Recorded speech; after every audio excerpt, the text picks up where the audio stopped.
Hello, I'm just doing a quick rundown of the advanced copy of Womanthology that I got in the mail the other day from from IDW. Let's see, so here it is. This is again, it's the advanced copy, so it just kind of gets delivered a little bit earlier than all of the other copies that will be mailed out soon. And let's take a quick look at it. So there's the main cover and the back. And the binding there, and you can see it says Womanthology right here in really small letters. It says heroic, which is a nice little touch. I thought IDW put that there. Let's see, I had some questions about the binding. You can kind of look around the edges. Let's see what else we have a look at. It's a pretty thick, hefty book. This book isn't kidding around. So Womanthology, finally here. Okay, so we're gonna open it. And Kickstarter copies are going to have an extra page that's actually bound into the book, so it'll actually be part of the book. And as you can see, it's not in this copy, but it'll be that bookplate image that I had shown around. They're all hand numbered and signed by me, so you'll know that it's just for Kickstarter copies and contributors. So I thought that would be a nice special thing. As you flip through the book, you can see from one tweet page. That's the initial tweet that I put out, and these are some of the real answers that I got from all of the women across the social networks. So that's just a small part of them too, which was amazing.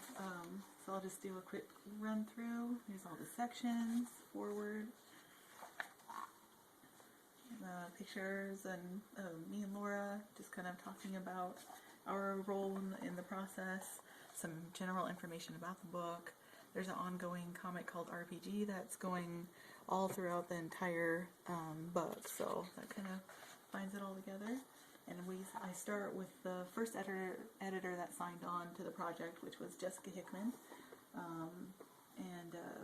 These are all of the stories that she oversaw, all of the pinups and stories and groups that she helped gather together and help them meet the deadlines and gave help where they needed it. Let's see, so there's just some various stories in here. Just kind of flip through really fast, because I know there's a lot of women that are waiting to see their pages in here. So I'll try to slow down a little bit. But as you can see at the bottom of each of these, there's the creator bars, which for every story, every pinup that you see, you'll have a small creator's bio talking about who they are, where they live, just a little bit about each creator in the book, each contributor. So we'll keep going. Every page that didn't have a bio got a little bit of Stacy Ponder's RPG comic. So I just flip through. There's all kinds of stories in here too, all kinds of pinups. They were just given the theme of heroic, and they kind of just took it from there, interpreting it into whatever story that they felt was what spoke to them. So there's a science fiction story in here from Chrissy Zulo. I really love that one. So I'm going to flip a little bit faster because this is a giant book. I actually sat down today for about 10 minutes reading through, and I realized I only got about 20 pages in, and there are still 280 pages to go. So it's quite a large book. Let's see here. But again, in case anybody doesn't know, that every experience level that wanted to be on the book is in the book, because I wanted everybody to be a part of this. So back here you'll notice that there's a kids and teen section, which we're coming up here. But for all of the stories, most of the women didn't really know each other at first, and they got paired up according to what stories they liked, or sometimes some of them just met on their own and decided that they wanted to be partners on it. Surprisingly, there's Susanna Roundtree, one of the editors. She's awesome. Keep going. Wow, there's some more. It's still going. It's a big, big book.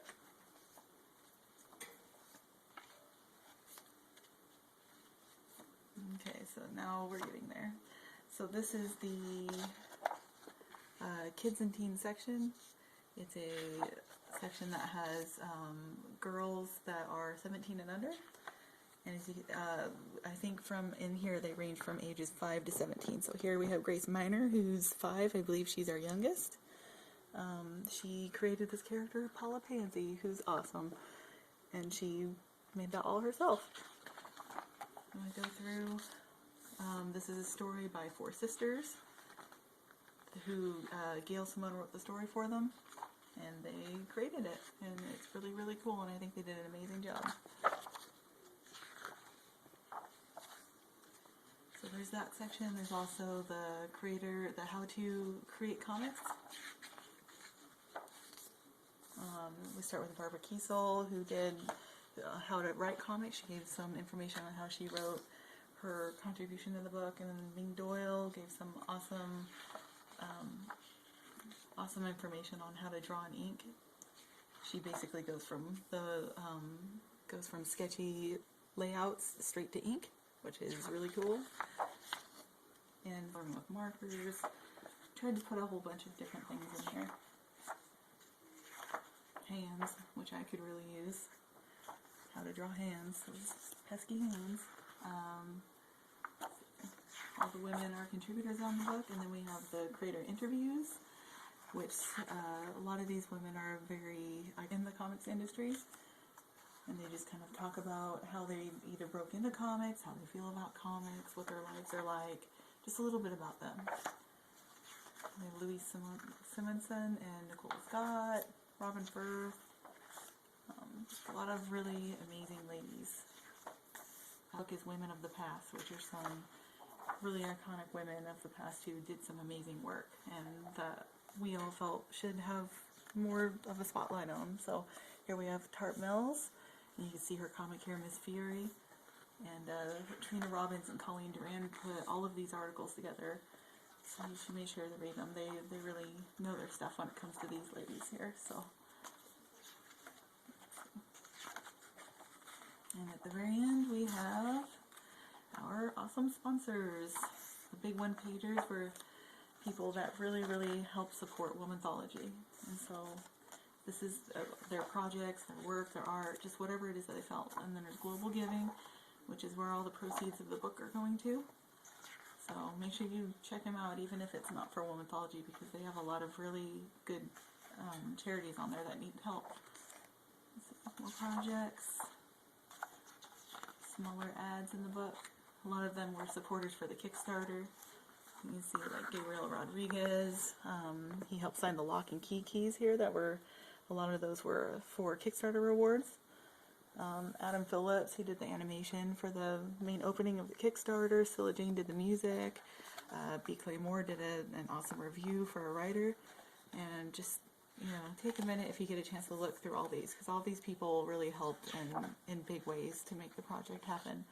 And of course, there's the thank you pages, which is all of you guys. So these are the ones for different tiers of rewards for the Kickstarter. You have the golden names, which were for the regular rewards, and you could also choose to get your name in color. So here's those, and then the rest of everybody got plain bold text, which there's a lot. There's 2001 backers. So as you can see, there's a lot. And then we come to the end of the book, which is right there. So it's final page. But let's see, how many exact pages is this? Let's see, the last numbered page is, I believe it's 336 pages. Yeah, 321 is the last numbered page, and I think the rest comes to about 336 or so. But so that is the book. It's really, really awesome, and it's kind of strange finally holding it after, going on 8 months of seeing it on the computer, sending many emails about it. But it's really awesome, and everyone who worked on it should be really, really proud. So I can't wait for all of you to get your copies, and make sure you take pictures too, so we can all see what you think about it. You make videos, let us know what you think, because that would mean a lot to us. So, but thank you very much. Yay, Anthology.